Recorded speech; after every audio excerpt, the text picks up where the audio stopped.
بسم الله الرحمن الرحيم رب اشرح لي صدري ويسر لي أمري واحلل عقدة من لساني يفقهوا قولي ربي زدني علما ربي زدني علما ربي زدنی علما۔ بسم اللہ الرحمن الرحیم، السلام علیکم۔ اچھا جی، ہم آج انشاءاللہ سٹارٹ کریں گے سورہ اعراف، آیت نمبر 11 سے ہم سٹارٹ کریں گے، لیکن ہم تھوڑا سا سمری دیکھ لیتے ہیں کہ لاسٹ سیشن میں ہم نے بنیادی طور پر کتاب کے ساتھ جو لگاؤ ہے یا کتاب کے ساتھ جو جماؤ ہے اس کی اہمیت کو جانا، اور پھر ہم نے دیکھا کہ جو پچھلی بستیاں ہیں ان کی تباہی کی وجہ یہی بنی کہ انہوں نے مہلت کے اندر اللہ تعالیٰ کی بھیجی ہوئی کتاب کے ساتھ لگاؤ نہیں اختیار کیا، انہوں نے کتاب کو نہیں پڑھا، اس کو نہیں جانا، اس پر عمل نہیں کیا، تو لہٰذا جب مہلت کے اندر اپنی زندگی کے اندر انہوں نے کتاب سے فائدہ نہیں اٹھایا، تو جب مہلت ختم ہو گئی اور عذاب آ گیا، اس وقت پھر وہ توبہ کرنے لگے اور ایکسیپٹنس کی طرف جانے لگے اور عاجزی اختیار کرنے لگے، تو موت کو دیکھ کر، یہ قانون اللہ تعالیٰ کی موت کو دیکھ کر اللہ تعالیٰ توبہ کو قبول نہیں کرتے، جس طرح فرعون کی توبہ قبول نہیں کی گئی جس وقت اس نے موت کو دیکھ لیا۔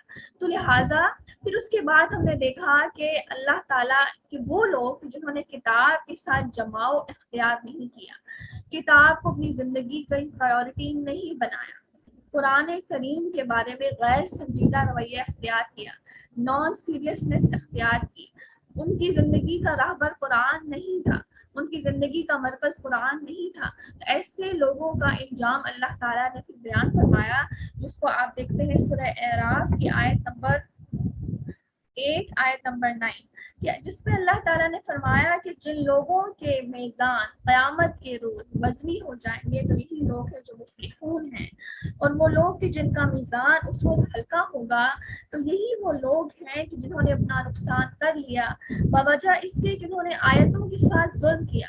اللہ تعالیٰ نے وجہ بھی بتائی کہ آج ان کا میزان ہلکا کیوں ہے، آج ان کے میزان صرف جھاگ کے برابر کیوں ہے، ان کے میزان میں وزن کیوں نہیں ہے، بوجہ اس لیے کہ انہوں نے آیتوں کے ساتھ ظلم کیا۔ تو لہٰذا ہم نے آیتوں کے ساتھ ظلم کو بھی پڑھا تھا کہ آیات یا قرآن کے ساتھ غیر سنجیدہ رویہ اختیار کرنا یہی ہے قرآن کے ساتھ ظلم، کہ قرآن کو پرائیورٹی نہ سمجھنا، اور اس پر میں نے بہت زیادہ ڈیٹیل پہ بات کی تھی، اس کو واپس سے ڈسکشن کرنا میرا خیال ہے کہ پھر ہم آگے موو نہیں کر سکیں گے، ٹھیک ہے۔ تو لہٰذا آج میں جس ٹاپک کو ان آیات میں سے جس ٹاپک کو آپ کے سامنے بیان کروں وہ ہے میزان، کہ ہم نے یہ تو جان لیا کہ وجہ کیا بنی میزان کی ہلکا ہونے کی، کہ انہوں نے کتاب سے دوری اختیار کی۔ اب ہم آتے ہیں کہ میزان کیا ہے۔ تو میزان بنیادی طور پر یہ وہ آلہ ہے کہ جس کے اندر ہمارے اعمال تولے جاتے ہیں۔ اب یہ چیز جو ہے وہ ایک غیب میں سے ہے، یہ علم الغیب میں سے ہے کہ میزان کیسا ہوگا، اس کی ساخت کیسی ہوگی، بس ہمیں یہ بتا دیا گیا۔ اس کے اندر مزید کوشچننگ کرنا، مزید انویسٹیگیشن کرنا، مزید جو ہے اس کے بارے میں کیوریوسٹی اختیار کرنا خود کو تباہی کی طرف لے کے جانے کی مترادف ہے، کیونکہ یہ متشابہات میں سے چیزیں آ جاتی ہیں۔ بس بات ہمیں یہ سمجھا دی گئی کہ میزان میں ہمارے نامہ اعمال تولے جائیں گے، جو میزان ہے جس کے اندر ہمارے جس کے اندر ہمارے اعمال کو تولا جائے گا، یہ اس کے اندر جو اعمال کا تولنا ہے یہ حق کے ساتھ تولا جائے گا، یعنی اعمال کی حقیقت کو تولا جائے گا کہ ان اعمال کے اندر اخلاص تھا، ان اعمال کی کوالٹی کیسی تھی، اس اخلاص کو اور اس کوالٹی کو یہ میزان تولے گا۔ دنیا کے میزان کو اگر آپ دیکھتے ہیں تو دنیا کا جو میزان ہے وہ پتھر کو بھی تول دے گا، وہ ہیرے کو بھی تول دے گا، اور وہ ان دونوں چیزوں میں ڈفرینس نہیں کر سکتا، ان دونوں چیزوں کی حقیقت کو آپ کے سامنے کھول نہیں سکتا دنیا کا میزان۔ لیکن جو قیامت کے دن کا میزان ہوگا وہ ہمارے اعمال کی حقیقت کو کھولے گا کہ اعمال کس نیت کے ساتھ کیے گئے، کس انٹینشن کے ساتھ کیے گئے، کس کی خاطر کیے گئے، اور بدلہ کس سے چاہا گیا، اللہ سے یا لوگوں سے، لوگوں سے واہ واہ چاہی گئی، لوگوں سے تعریف چاہی گئی، یا اللہ کی واہ واہ یا اللہ کی رضا کو چاہا گیا۔ تو یہ جو حقیقتوں کا کھلنا ہے یہ میزان میں کھلے گا، اور اس دن پھر آپ دیکھیں گے کہ کچھ کا میزان بہت وزنی ہوگا، یہ میں اور آپ وٹنس کریں گے، اللہم اجعلنا منہم، کہ اللہ ہمیں ان لوگوں میں شامل کرنا، اور کچھ لوگوں کا جو میزان ہوگا وہ مچھر کے پر کی طرح بالکل جھاگ کی طرح ہلکا پھلکا ڈھیلا ڈھالا ہوگا۔ کیونکہ ان کے اعمال جو تھے وہ بالکل اخلاص سے خالی، بد اخلاقی سے بھرپور، تانا زنی سے بھرپور، غیبتوں سے بھرپور اور الزاموں سے بھرپور. تو یہ سب چیزیں نے ان کے اعمال کو کھوکھلا کر دیا. جیسے باہر سے ایک بڑا سا کاسل آپ کو نظر آ رہا ہو یا بہت بڑا آپ کو درخت نظر آ رہا ہو، لیکن جیسے ہی آپ اس کو ٹچ کریں تو وہ ساری کی ساری روئی بن کر آپ کے ہاتھ میں آ جائے، کیونکہ دیمک نے اندر اس کو کھوکھلا کر دیا. تو یہ جو چیزیں میں نے آپ کے سامنے بیان کی، بد اخلاقی، تانا زنی اور غیبتیں اور بہتان اور الزام تراشی، یہ چیزیں اعمال کے بڑے بڑے کاسلز کو کھوکھلا کر دیتی ہیں. تو لہٰذا اس وقت ایسا ہی ہوگا کہ دونوں حقیقتیں ہمارے سامنے کھلیں گی. پھر لوگ سوال کرتے ہیں کہ اعمال تو نظر نہیں آتے، اعمال تو دکھائی نہیں دیتے. یہ تو ایک آپ کہتے ہیں کہ ایبسٹریکٹ ناؤنز ہے نا، جو آپ کو دکھائی نہیں دے رہے، آپ کو دیکھ نہیں سکتے، آپ کو سن نہیں سکتے، لیکن ان کی حقیقت کو ہم سمجھتے ہیں. تو پھر یہ تولے کیسے جائیں؟ اور پھر یوں وہ کوشچن کر کے میزان کی حقیقت کا انکار کرتے ہیں. تو یہ بات بہت زیادہ کلیئر کرسٹل ہے کہ انسان اپنے خلاف دلیل خود بنتا ہے. کہ آپ دیکھیں ٹمپریچر ہے، ہیٹ ہے، ہماری ہوا ہے، یہ بھی تو ہمیں دکھائی نہیں دے رہا. ٹمپریچر آپ کو دکھائی دے رہا ہے لیکن اس کے وجود کو ہم محسوس کرتے ہیں. ہم کہتے ہیں گرمی کو ہم محسوس کر رہے ہیں، اسی طرح ہیٹ کو آپ محسوس کرتے ہیں، ہوا کو آپ محسوس کرتے ہیں. اور پھر انسان نے کیا کیا کہ ان کے تولنے کے لیے اس نے آلات بھی بنا لیے. جب اس طرح اس نے کر لیا تو ایسا کیسے ممکن نہیں کہ اللہ تعالیٰ ہمارے اعمال کو وجود نہیں دے گا. اللہ تعالیٰ ہر حال میں ہمارے اعمال کو وجود دے گا اور وہ اعمال وزن اختیار کریں گے اور ان کو تولا جائے گا. اس کے بارے میں حدیث میں آتا ہے کہ حضرت عبداللہ بن مسعود رضی اللہ عنہ فرماتے، بہت سخت حدیث ہے اور یہ آپ کو کافی ساری میزان کی حقیقتوں کے بارے میں آراستہ کرتی ہے. حضرت عبداللہ بن مسعود رضی اللہ عنہ نے بیان فرماتے ہیں کہ قیامت کے دن لوگوں کا حساب کیا جائے گا. جس آدمی کے گناہوں سے ایک نیکی بھی زیادہ ہو گئی وہ جنت میں داخل ہوگا، اور جس آدمی کی نیکیوں میں سے ایک گناہ بھی زیادہ ہو گیا وہ جہنم میں داخل ہوگا. پھر انہوں نے یہ آیت تلاوت فرمائی، جو آیتیں میں نے آپ کے سامنے پڑھی ہیں، آیت نمبر 8 اور آیت نمبر 9. پھر انہوں نے یہ آیت تلاوت فرمائی، پھر انہوں نے کہا کہ میزان ایک دانے سے ہلکا یا بوجھل ہو جائے گا. یہ اتنا سینسیٹیو ہے، اتنا سینسیٹیو ہے. اگر آپ فزکس پڑھتے ہیں تو فزکس میں آپ کو اسکیلس کے بارے میں بتایا جاتا ہے کہ بھائی یہ اسکیل ہے، فزیکل اسکیل ہے، یہ لیبل بیلنس ہے اور یہ الیکٹرانک اسکیل ہے. اور آپ نے دیکھا ہوگا کہ جو ڈیجیٹل اسکیلس ہیں، اگر آپ سنہار کے پاس جاتے ہیں جن اسکیلس کے اوپر وہ اپنا سونا کو تول رہا ہوتا ہے، وہ آپ کو گرامز میں مائنیوٹ گرامز، مائنیوٹ جو ہے وہ سونے کے کرسٹلز تک وہ جو اسکیل ہوتا ہے ڈیجیٹل اسکیل یا الیکٹرانک بیلنس مہیا کر کے دے رہا ہوتا ہے. تو یہ جو ہمارا میزان ہوگا میدان محشر میں کہ اتنا سینسیٹیو ہوگا کہ ایک حضرت عبداللہ بن مسعود رضی اللہ عنہ بیان فرماتے ہیں کہ ایک دانے سے یہ ہلکا ہو جائے گا. یعنی ایک دانے کے برابر اگر برائی ہوئی تو یہ میزان فوراً ہلکا ہو جائے گا، اور اگر ایک دانے کے برابر نیکی تھی جو اس کی نیکیوں کی پلڑے میں کم پڑ رہی تھی، وہ دانہ جیسے ہی ایڈ کیا جائے گا تو فوراً بوجھل ہو جائے گا. یہ حقیقت اتنی مشکل ہے اور اتنی زیادہ آپ کو ڈپریسنگ ہے کہ آپ سوچ نہیں سکتے کہ آپ کا وہ کیا ہوتا کون سا گناہ ہے جو اللہ تعالیٰ کے نزدیک بہت بڑا کام کر لیا گیا ہے اور خدا نخواستہ وہ وجہ بن جائے میزان کے ہلکا ہونے کا. تو لہٰذا انہوں نے فرمایا کہ میزان ایک دانے سے ہلکا اور ایک دانے سے بوجھل ہو جائے گا. پھر فرمایا جس کی نیکیاں اور برائیاں ترازو میں برابر رہیں وہ اعراف والوں میں شامل ہو جائے گا. پھر ایسے بھی لوگ ہوں گے کہ جن کی نیکیاں اور برائیاں برابر ہوں، 50-50 ہوگا. کچھ کا 50-70، کچھ کا 50-90، لیکن کچھ کا 50-50 ہے. اب یہ لوگ تب بالکل ایک کیوس اور کنفیوژن اور خوف اور ڈر کا شکار ہوں گے. پھر اللہ تعالیٰ ان کے بارے میں معاملہ فرمائے گا. یہ ہم انشاءاللہ تعالیٰ اسی سورہ اعراف میں ہی پڑھیں گے. تو ایسے لوگوں کے بارے میں آپ بتایا جا رہا ہے کہ ان کا مقام کیا ہوگا، اعراف ان کا مقام ہوگا. تو لہٰذا اس کے بارے میں سوچنے کی بات ہے کہ ہم میں سے کتنے لوگ ہیں جو اس بارے میں سنجیدہ ہیں کہ ہمارا ہر بول تولا جا رہا ہے، ہماری ہر سوچ تولی جا رہی ہے، ہمارا ہر گمان تولا جا رہا ہے، ہمارا ہر خیال تولا جا رہا ہے، ہماری ہر نیت تولی جا رہی ہے، ہمارے ہر طرح کے معاملات لوگوں کے ساتھ تولے جا رہے ہیں اور وہ سامنے آئیں گے. آپ یقین کریں جب میں نے اس کو پڑھ لیا تو مجھے ایسا ایک وہ ہوتا ہے نا کہ آپ کا اپنے گمانوں اور اپنے خیالات اور اپنے ارادوں اور اپنی نیتوں پہ تو کوئی کنٹرول نہیں ہوتا. تو میں جب بھی وضو کرتی ہوں تو میں جب اس سر پہ مسح کرتی ہوں تو مجھے میں یہی دن میں رکھتی ہوں کہ اللہ میرے گمانوں، میرے خیالات، میری نیتوں کو پاک کر، کیونکہ ان کی پاکی کے بارے میں کوئی انسان گارنٹی نہیں کر سکتا.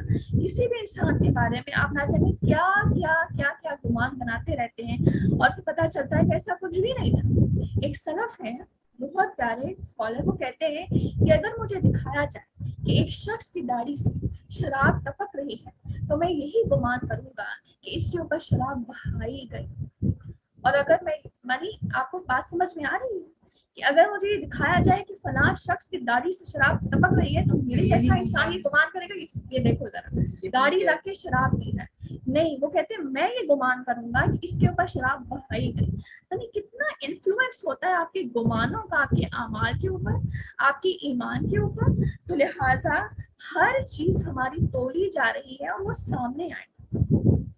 اور اسی طرح انسان کے جو اعضاء ہیں، جو باڈی آرگنز ہیں، یہ بھی تولے جائیں گے اور ان کا وزن ہوگا. اس کے بارے میں حدیث میں آتا ہے کہ حضرت عبداللہ بن مسعود رضی اللہ عنہ کی ٹانگیں بہت پتلی پتلی تھی، اور ہم نے ایک حدیث سے پڑھا تھا کہ ان کی جو ٹانگیں تھیں بہت پتلی پتلی تھی، بہت کمزور سے تھے. تو صحابہ کرام ہنستے تھے، مذاق کرتے تھے ان کے ساتھ، اور ہوا میں اکثر جو ہے وہ نہیں ہوتا نا انسان ہل جل جانا، جو انسان بہت کمزور ہوتا ہے. تو نبی صلی اللہ علیہ وسلم نے ان کے بارے میں فرمایا، حضرت عبداللہ بن مسعود رضی اللہ عنہ کی ٹانگوں کے بارے میں نبی صلی اللہ علیہ وسلم نے فرمایا کہ قیامت کے دن ان کی ٹانگوں کا وزن احد پہاڑ سے بھی زیادہ ہوگا. دنیا میں ہمارا وزن جتنا بھی ہے 60 کلو 70 کلو 80 کلو جتنا بھی وزن ہے، لیکن قیامت کے دن میزان کے اوپر یہ وزن کن دو چیزوں کو معنی رکھے گا؟ ایمان کے اوپر، اور دوسرا کہ اس جسم سے ہم نے کام کیا لیا. جس انسان کے دل میں جتنا زیادہ ایمان ہوگا اس کے جسم کا وزن اتنا زیادہ ہوگا. اور دوسری چیز کہ اس نے اپنے جسم سے کام کیا لیا، یہ جسم کے اعضاء سے کہاں کھپائے، کہاں لگائے. یہ زبان کیا دنیا کی لیکچرز دینے میں ہی لگ گئی یا دین کے لیے بھی اس زبان سے کچھ کام لیا گیا؟ یہ ہاتھ، یہ عقل، یہ پیر، یہ ہاتھ، تو وہی بات جو پچھلے لیکچر میں ہم نے کی کہ ہمارے یہاں تو پورا جسم صرف دنیا کے لیے لگ رہا ہے. صبح سے شام تک اگر ہم بھی روٹین کا جائزہ لیں تو ہم تو دنیا ہی کمانے اور لگانے اور اس کو انویسٹ کرنے اور اس کو سیو کرنے اور اس کو جوڑنے میں ہمارا اپنا پورا جسم لگ رہا ہے. فزیکل ایکزرشن ہو رہی ہے، پورا جسم تھکاوٹ سے چور ہو جاتا ہے جب ہم رات کو سوتے ہیں. دین کے لیے ہمارا جسم کتنا لگ رہا ہے، دین کے لیے میرا جسم کتنا کھپ رہا ہے.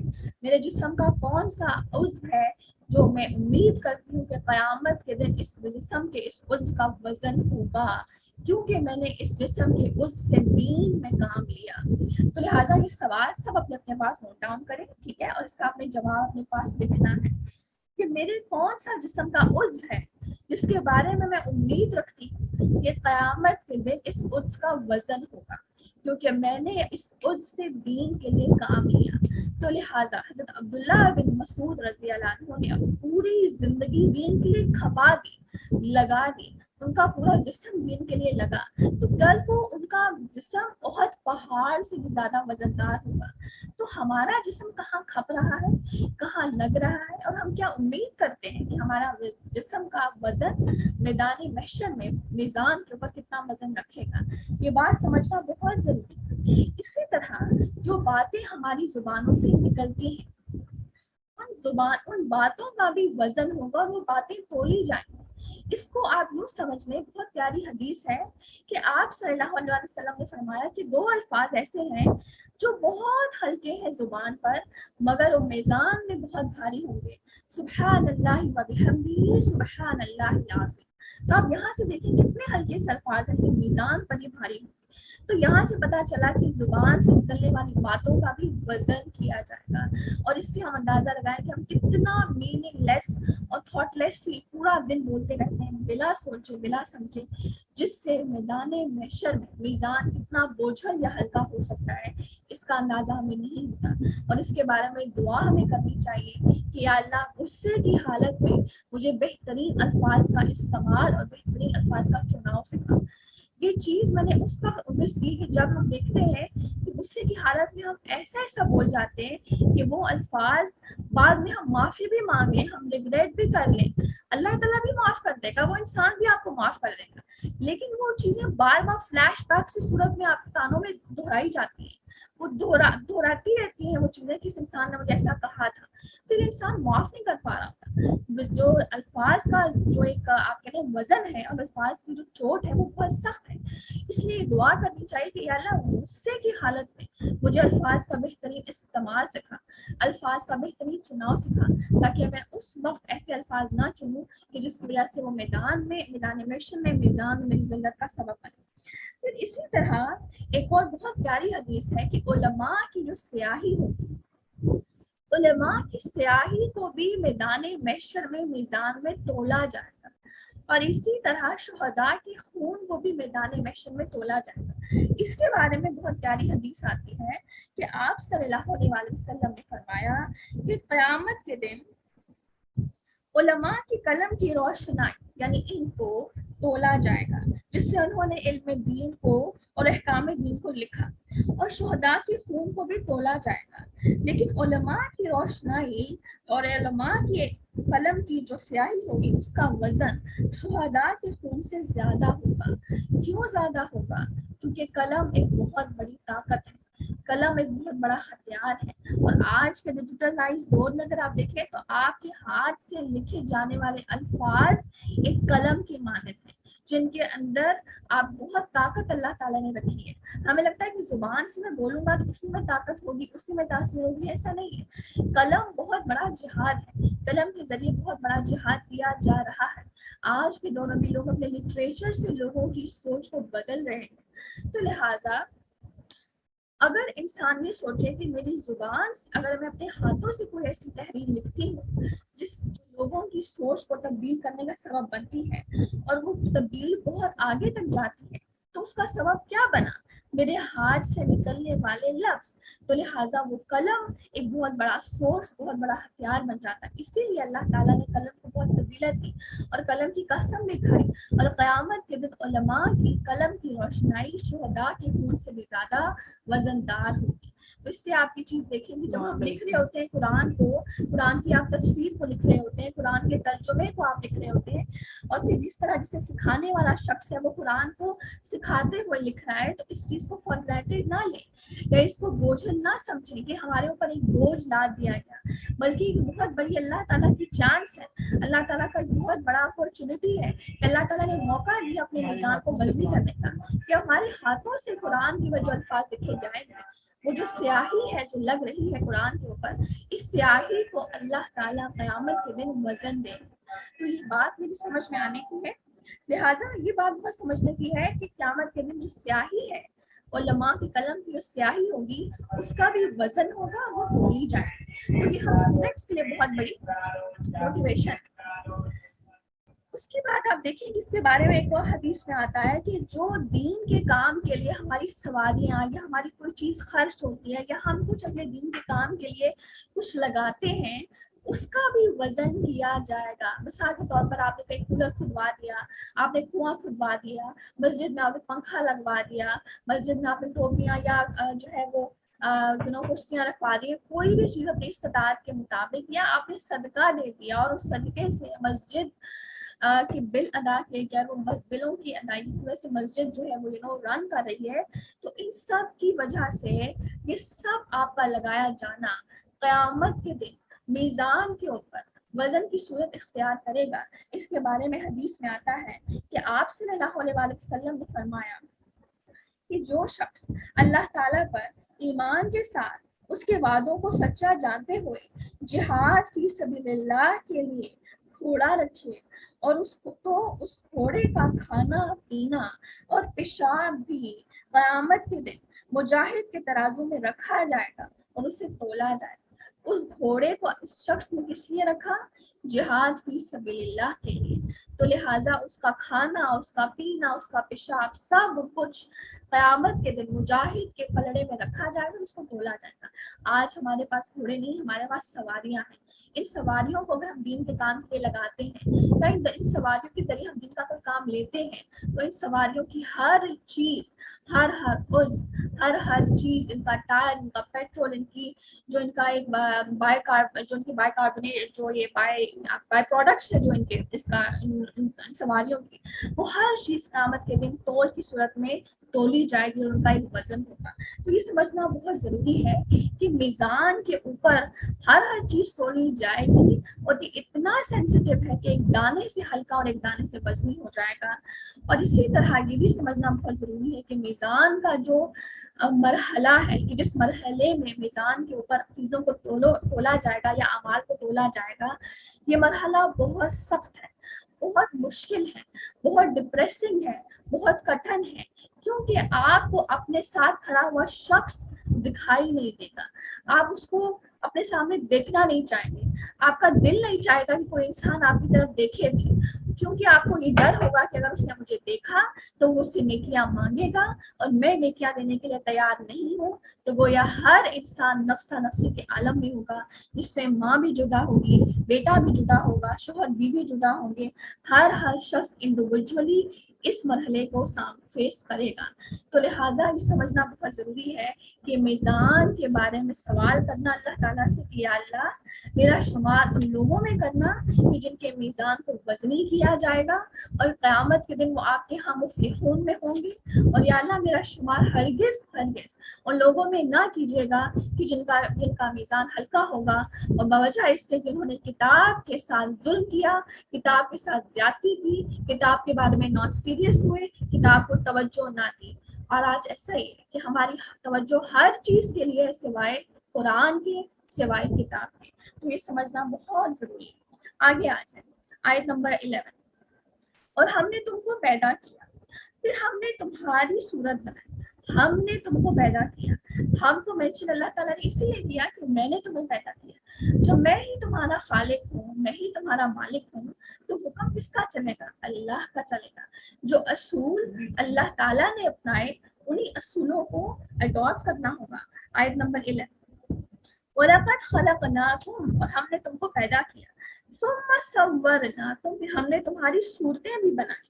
تو یہاں پہ کیا ہے کہ اللہ تعالیٰ نے ہماری صورتیں بھی بنائی۔ تو جب صورت اللہ تعالیٰ نے بنائی اور اس میں میری اپنی کوئی مرضی نہیں، تو پھر تکبر کیسا، پھر انا کیسی؟ تو لہٰذا ایسی صورت میں کیا ہے کہ تکبر سے بچنا ہوگا، اور دوسرے انسان کی صورت کو دیکھ کر اس کا مذاق نہیں اڑانا، اور لہٰذا کیا کرنا ہے کہ شکر ادا کرنا ہے اللہ تعالیٰ کا۔ اور پھر اس صورت کو، جس صورت کو اللہ تعالیٰ نے بنایا، اس صورت کو بدلنا نہیں ہے۔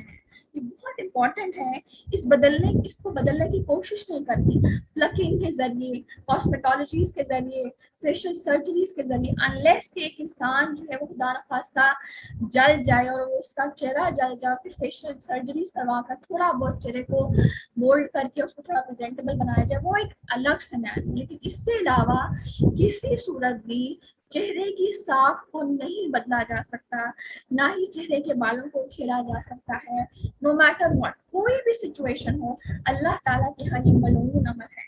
تو لہٰذا اللہ تعالیٰ نے کیا کہا کہ وَلَقَدْ خَلَقْنَاكُمْ ثُمَّ صَوَّرْنَاكُمْ، ہم نے تمہاری صورتیں بنائی۔ ثُمَّ قُلْنَا لِلْمَلَائِكَةِ اسْجُدُوا لِآدَمَ فَسَجَدُوا إِلَّا إِبْلِيسَ لَمْ يَكُن مِّنَ السَّاجِدِينَ۔ پھر ہم نے کیا کیا، ہم نے فرشتوں سے کہا کہ آدم علیہ السلام کو سجدہ کرو، تو سب نے سجدہ کیا بجز ابلیس سے، وہ سجدہ کرنے والوں میں شامل نہ ہوا۔ اللہ تعالیٰ نے انسان کو مخلوقات بنانے کے لیے کیا کیا، آدم علیہ السلام ہمارے والد کو بنایا، اور پھر کیا ہوا کہ آدم علیہ السلام کو پھر تمام فرشتوں کو حکم دیا کہ تعظیم ان کو سجدہ کیا جائے، تاکہ ایک پروٹوکول دیا جائے، عزت دی جائے، اس انسان کی عزت کو بڑھایا جائے۔ تمام فرشتوں نے سجدہ کیا مگر ابلیس نے اس سے انکار کر دیا۔ اب اللہ تعالیٰ نے پوچھا، انویسٹیگیٹ کی، تمہاری اس انکار کی وجہ کیا بنی؟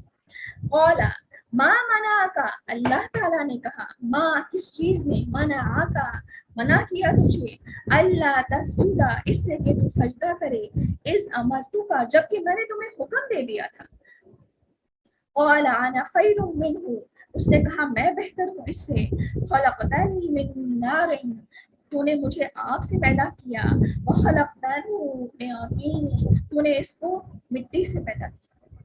قال فاہبط، اللہ تعالیٰ نے فرمایا لہٰذا تو اتر جا، منہا اس آسمان سے، فما یکون، بس نہیں لائق تھا، لگا تیرے لیے، ان تتکبرا، کہ تو تکبر کرے، فیہا اس میں، فخرج تو نکل جا، فخرج کیوں کہا گیا؟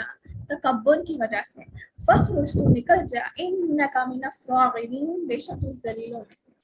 تو لہٰذا جب اللہ تعالیٰ نے اس سے کہا تو اس انسان نے کیا کہا، اس شیطان نے کیا کہا کہ آپ نے مجھے آگ سے بنایا، اس کو مٹی سے بنایا، میں اس سے بہتر ہوں، تو میں اس کو سجدہ کیوں کروں؟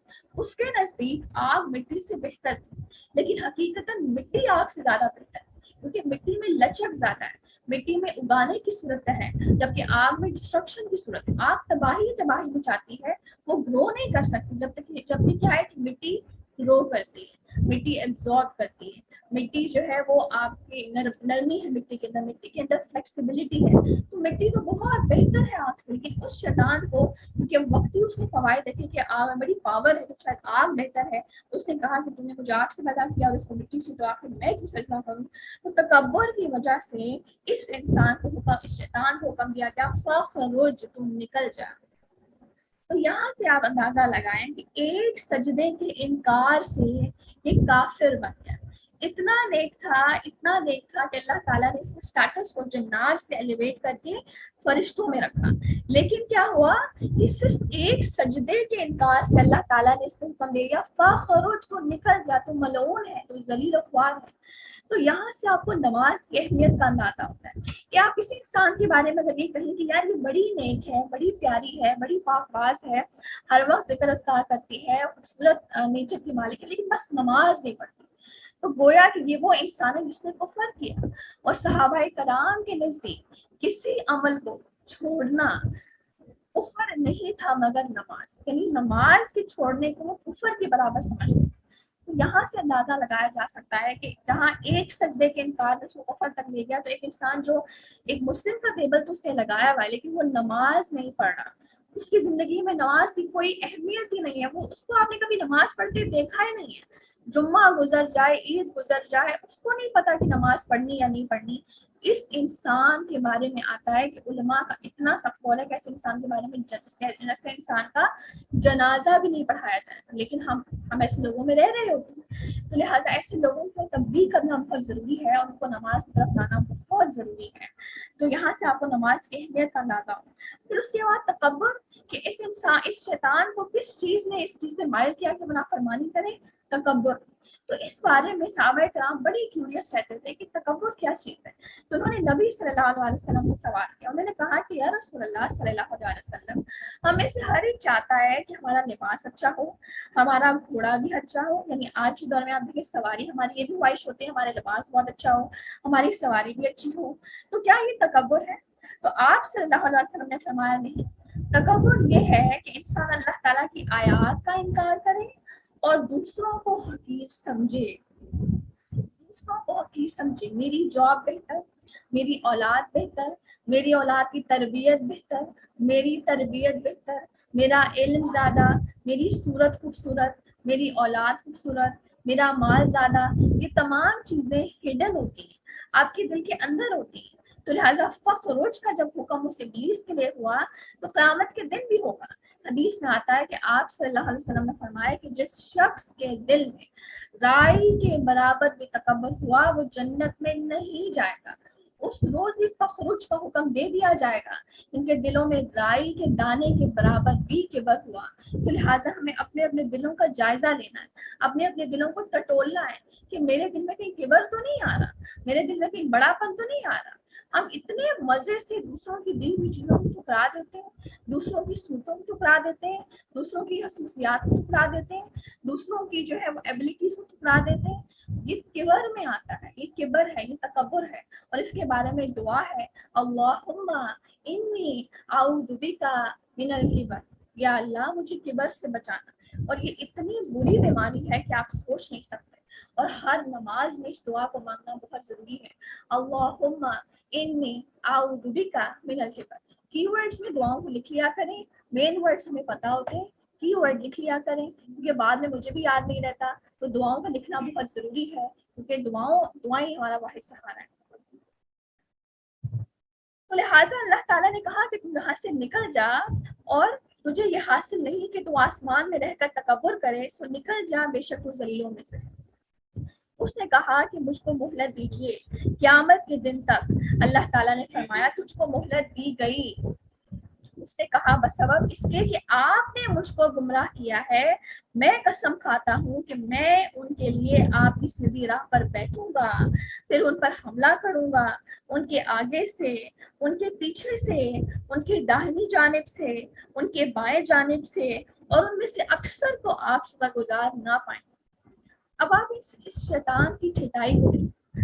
اس نے ایک تو گناہ کیا, تکبر کیا, انکار کیا, اور پھر کیا کیا, اللہ تعالیٰ کو بلیم کر رہا ہے. فَبِمَا أَغْوَيْتَنِي, بوجہ اس کے کہ آپ نے مجھے گمراہ کیا. کس کو بلیم کر رہے ہیں؟ اللہ تعالیٰ کو. نعوذ باللہ, اپنے گناہ کا بلیم اللہ تعالیٰ پہ ڈالنا ہے.